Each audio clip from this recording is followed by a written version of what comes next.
Disneyland Paris is a strong case of the prettiest castle park in the world. Of course you have the beautiful castle, but the different lands are ornate as well, and you also have a series of unique walkthroughs that you cannot find at any other Disney park. But this video will cover the main attractions. You have 4 different roller coasters, some highly themed dark rides, and top-notch shows. So in this video, I will rank this park's top 15 rides and attractions. Starting off the list at number 15 is Mickey's Philhar Magic.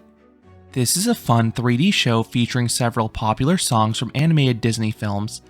The visuals are colorful and the music is clear. But there are 3 reasons why I prefer the Magic Kingdom version. First, that one has a larger screen. Second, this one is missing the Donald animatronic at the end. Third, this film is bilingual and the language would switch between French and English mid-song. Number 14, Blanche-Neige. This is a classic Snow White dark ride retelling the film's story. It is on the shorter side, but the sets have good-looking animatronics, and I particularly like the effect when the evil witch reveals her true form. Number 13, Peter Pan's Flight. This suspended dark ride gets infamously long queues, but it is a fun experience. I love how the start flies over a miniaturized London, then later in the ride, you pass Captain Hook as he battles Peter Pan. But like Snow White, this is another short one. Number 12, Voyage Pinocchio. This is another dark ride, but it offers a more satisfying ride experience than the prior 2. The ride feels a bit longer, and I also like the visuals because you travel through an amusement park, and then later in the ride, you have a giant monstro animatronic lunging towards you. Number 11, Star Tours.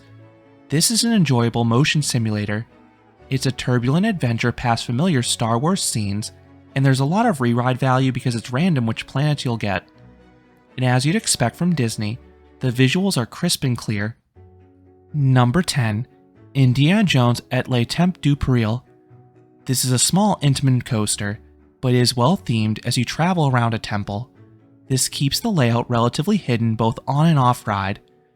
The coaster has some decent airtime, both on the drops and uphill ascents. Then the vertical loop midway through the ride has very strong Gs. However, this coaster is not the most comfortable experience as you have hard restraints and the directional changes will push you sideways. You definitely want to lean forwards on this one, otherwise you can get a lot of headbanging.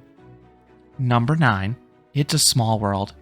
This classic dark ride features an infectious tune and the stylistic dolls. It's a long ride, and there's a lot to see as you travel around the world.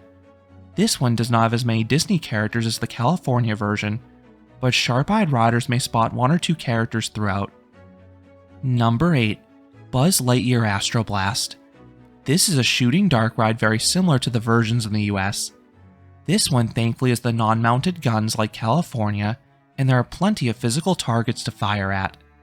Just know it's harder to get a max score on this one because the highest value targets are worth less than other versions. Number 7, Disney Stars on Parade. This is a great parade that is similar to the Festival of Fantasy in Florida. You have nice floats with all sorts of Disney characters, and the characters walking the street have a lot of flexibility to interact with the crowd. For example, the chipmunks went absolutely nutty when they saw my Chip and Dale hat. Then the exciting visuals are paired with cheerful music that simply puts you in a great mood. Number 6, Phantom Manor. This is a unique take on the Haunted Mansion.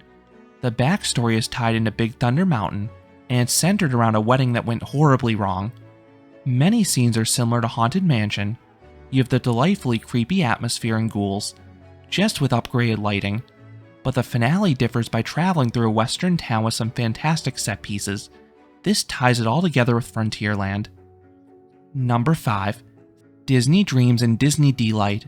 I'm grouping the 2 nighttime spectaculars together because they occur one after another, and they're the perfect nightcap. Disney Delight has a series of drones flying above the castle. The reveal of the mouse ears is a true wow moment.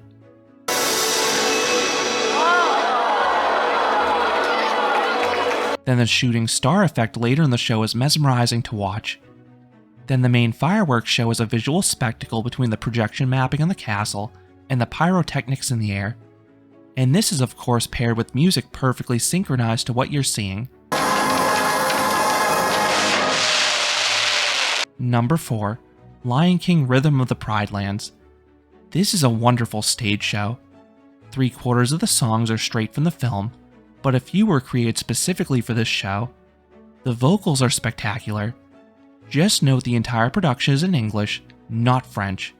Then the choreography is great too, as it leans more towards the style of the Broadway production rather than the Animal Kingdom's Festival of the Lion King.